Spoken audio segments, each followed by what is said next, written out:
Hi friends, welcome back. तो friends, अभी का वीडियो है जापान के साथ मिलकर भारत ने कर दिया बड़ा धमाका, अरब देशों में हड़कंप। अरे वाह, इंडिया जापान। तो चलो देखते हैं क्या कर दिया भाई। तो वीडियो शुरू करते हैं, पर वीडियो शुरू करने से पहले अगर आप चैनल पर नए हो और आपने अभी तक सब्सक्राइब नहीं किया तो जल्दी से पहले सब्सक्राइब के बटन और बेल आइकन को क्लिक कर लो ताकि आपको हमारे सारे न्यू वीडियोस के नोटिफिकेशन मिल जाएं जैसे हम अपलोड करें।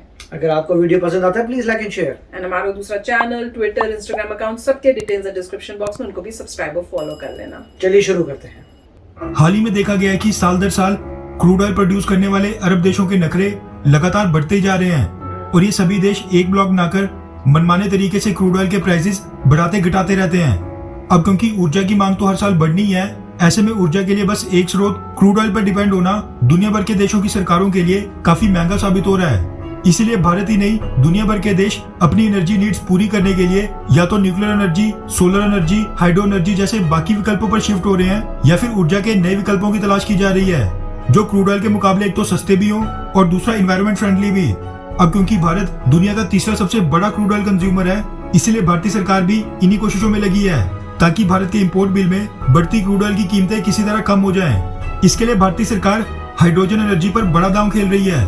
केंद्र सरकार ने तो इस साल के बजट में नेशनल हाइड्रोजन एनर्जी कमीशन का भी गठन किया था, जिसको हाइड्रोजन एनर्जी के दोहन के विकल्प तलाश करने का काम करना है ताकि हाइड्रोजन को ऊर्जा के सबसे सस्ते और स्वच्छ विकल्प के रूप में विकसित किया जा सके। इससे हाइड्रोजन एनर्जी क्रूड ऑयल पर भारत की निर्भरता कम करने के लिए अहम भूमिका निभाएगी। अब दुनिया भर की सरकारों और साइंस के एक्सपर्ट्स को यह एहसास हो गया है कि हाइड्रोजन ऊर्जा का सबसे बेहतरीन विकल्प बन सकता है जो कि सबसे सस्ता और क्लीन भी होगा। मगर इसके दोहन के लिए पूरी तरह ऑथेंटिक और एफिशिएंट टेक्नोलॉजी का विकास अभी भी नहीं हो पाया है, जिस पर अभी रिसर्च चल रही है। हाइड्रोजन फ्यूल की लक्ष्य की प्राप्ति के लिए भारत आज बेशक प्रमुख रूप से कोशिश कर रहा है, लेकिन हाइड्रोजन एनर्जी की स्ट्रेटेजी का विकास पूरी दुनिया में सबसे पहले जापान ने किया था और आज इस फील्ड में जापान ने बाकी देशों से तुलनात्मक रूप में बड़ी महारत हासिल कर ली है, जिसका लाभ उठाने के लिए भारत जापान के साथ हाथ मिला रहा है। दरअसल press information bureau of India और आउटलुक इंडिया के वाले से मीडिया रिपोर्ट सामने निकल कर आ रही है कि हाल ही में भारत और जापान के बीच हाइड्रोजन एनर्जी को लेकर एक वेबिनार का आयोजन किया गया, जिसमें दोनों देशों के अधिकारियों के साथ साथ साइंस एंड टेक्नोलॉजी फील्ड के एक्सपर्ट्स और साइंटिस्ट भी शामिल थे। इस दौरान जापान में भारत के राजदूत ने इस बात का आह्वान किया कि दोनों देशों के बीच इसको लेकर एक स्ट्रेटेजिक पार्टनरशिप का विकास किया जाना चाहिए ताकि हाइड्रोजन एनर्जी के दोहन और उपयोग के लिए टेक्नोलॉजी ट्रांसफर आसानी से हो सके, जिसके लिए जापान ने हामी भर दी है। इसका स्वागत भारत में जापान के दूतावास के वरिष्ठ अधिकारी ने भी किया और कहा कि दोनों देश नेचुरल गैस के अलावा बायोफ्यूल से भी हाइड्रोजन एनर्जी के दोहन का विकल्प ढूंढ सकते हैं। एक्सपर्ट्स की माने तो भारत तो अभी शुरुआती दौर में है, लेकिन जापान ने इसमें काफी तरक्की हासिल कर ली है और अगर दोनों देश एक साथ मिलकर इस पर काम करें तो एक एफिशिएंट हाइड्रोजन फ्यूल को आने वाले कुछ ही सालों के अंदर विकसित किया जा सकता है, क्योंकि जापानीज ऑटोमेकर टोयोटा ने तो एक हाइड्रोजन पावर्ड कार मार्केट में भी उतार दी है। मगर हाइड्रोजन एनर्जी का भी इतना विकास नहीं हो पाया है कि इसका बल्क में बड़ी मात्रा में प्रोडक्शन हो सके। इसलिए अगर कॉस्ट फैक्टर को इग्नोर भी करें तो इन गाड़ियों की रिफ्यूलिंग में भी बड़ी दिक्कत का सामना करना पड़ रहा है। इसीलिए हाइड्रोजन एनर्जी की मास प्रोडक्शन की टेक्नोलॉजी विकसित करना दोनों देशों के लिए बड़ी चुनौती है ताकि हाइड्रोजन प्रोडक्शन कॉस्ट में तो कमी आए। इसी के साथ हाइड्रोजन एनर्जी को कमर्शियलाइज करने, इसके डिस्ट्रीब्यूशन और स्टोरेज के लिए भी दोनों देशों को एक खास स्ट्रेटेजी पर काम करना होगा जो बेहद एफिशिएंट और सस्ती हो। वैसे भारतीय सरकार के नेशनल हाइड्रोजन एनर्जी कमीशन के गठन और जापान से टेक्नोलॉजी ट्रांसफर के लिए इस तरह के समझौतों से लग रहा है कि भारतीय सरकार इस दिशा में बहुत ही गंभीरता से काम कर रही है ताकि किसी भी तरह अरब देशों से क्रूड ऑयल के लिए निर्भरता कम हो। वैसे अगर जापानीज हाइड्रोजन टेक्नोलॉजी को भारत ने कमर्शियलाइज कर लिया तो फिर इलेक्ट्रिक व्हीकल्स की तरह ये भी गेम चेंजर साबित होगा और फिर क्रूड ऑयल पर से डिपेंडेंस और भी ज्यादा कम हो जाएगी। तो फ्रेंड्स, मुझे तो पता ही नहीं था कि हाइड्रोजन से भी कोई गाड़ियां बन रही हैं। मुझे तो इलेक्ट्रिसिटी का पता था और तो मैंने सुना ही नहीं था, तो मेरे को तो ये लगा अच्छा। पर यही है कि शायद इसलिए नहीं सुना क्योंकि अभी तक इतना प्रोग्रेस नहीं हो, कह तो रहे हैं उसमें फ्लॉज बहुत हैं, तो इतनी कोई बिक भी नहीं रही। जब तक मार्केट में ज्यादा चलेगी नहीं तो कहाँ सुनने को मिलेगा।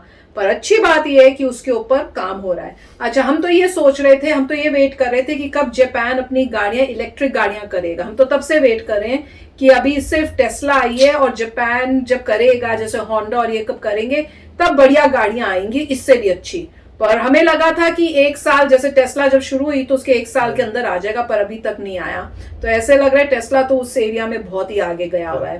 तो और मुझे लगा था शायद जापान उसी की रिसर्च करके सबसे पहले इलेक्ट्रिक कार लेके आएंगे, पर लग रहा है कि वो तो हाइड्रोजन के ऊपर ही कर रहे हैं शायद, ऐसे लग रहा है जैसे ये न्यूज़ है।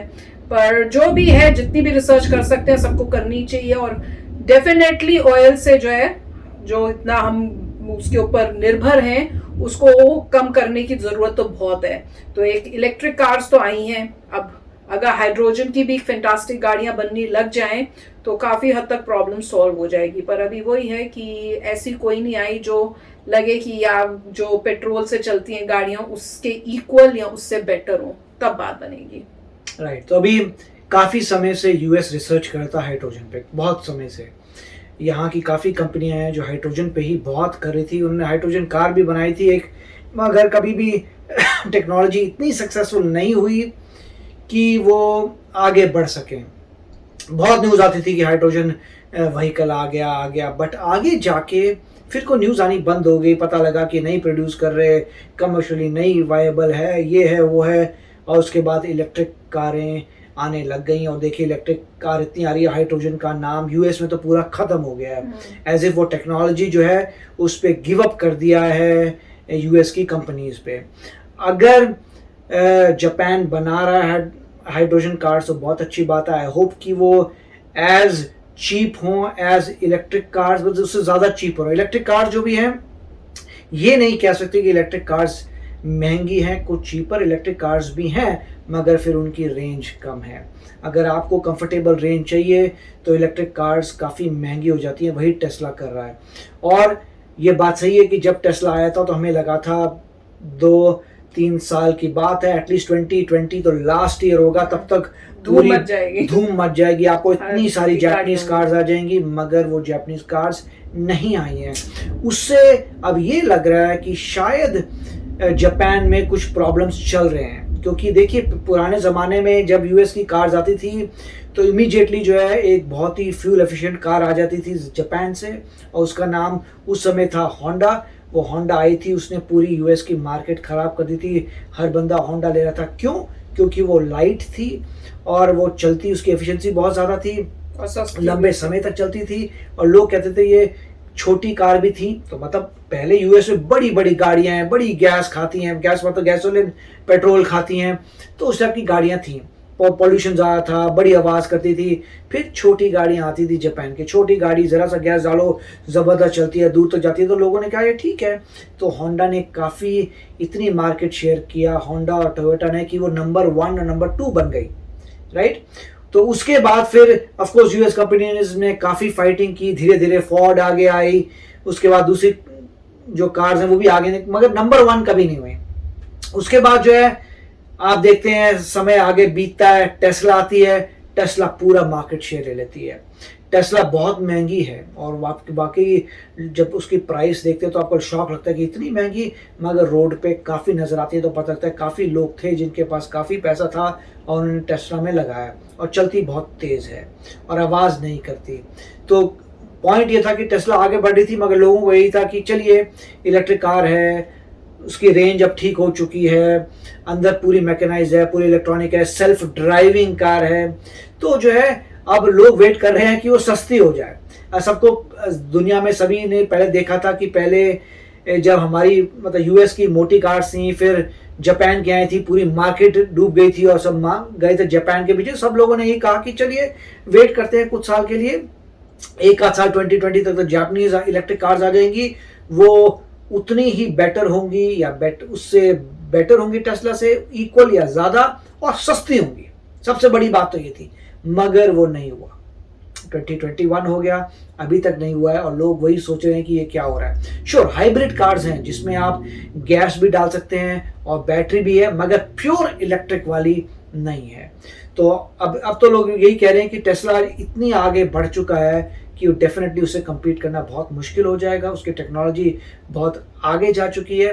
स्पेशली टेस्ला जब देख रहे हैं कि अब रॉकेट्स भेज रहा है स्पेस में, तो लोग कह रहे हैं अब उनसे compete करना बहुत मुश्किल है। जो बंदा रॉकेट इंजन बना रहा है, स्पेस में रॉकेट्स भेज रहा है, ऊपर से इलेक्ट्रिसिटी में इतने आगे आ गया और लोग compete नहीं कर पाए, उसकी टेक्नोलॉजी चोरी हो रही है, और वो बैटरीज पे अपनी रिसर्च डेवलपमेंट कर रहा है कि बैटरीज में करने में, और वो आगे का सोचता है, सब कुछ सॉफ्टवेयर कर रहा है। उसका वही कॉन्सेप्ट था कि कोई उसमें जो डिजिट्स होंगे वो नहीं होंगे, मतलब जो मैनुअल जो एनालॉग होते हैं उस टाइप के स्पीडोमीटर, कुछ इनका सब डिजिटल होगा। सिर्फ एक उन्होंने एक टच स्क्रीन पकड़ा दिया और टच स्क्रीन में आप काम करो, सेल्फ ड्राइविंग कर ली। तो इतनी तेजी से आगे बढ़ रहे हैं, मुझे पता नहीं उसे कौन कैचअप करेगा, बट लोगों को सिर्फ एक ही चीज चाहिए कि आप पैसा रिड्यूस करिए, सस्ती करिए गाड़ियां, तभी लोग खरीदेंगे। फिर भी काफी अच्छा वीडियो था। यस फ्रेंड्स, तो देखते हैं अब आगे क्या डेवलपमेंट्स होती हैं, क्योंकि नीड ऑफ टुडे तो यही है कि इस टाइप की गाड़ियां बने। तो चलो चलते, मिलेंगे नेक्स्ट वीडियो में बहुत ही जल्द। Till then take care and bye bye.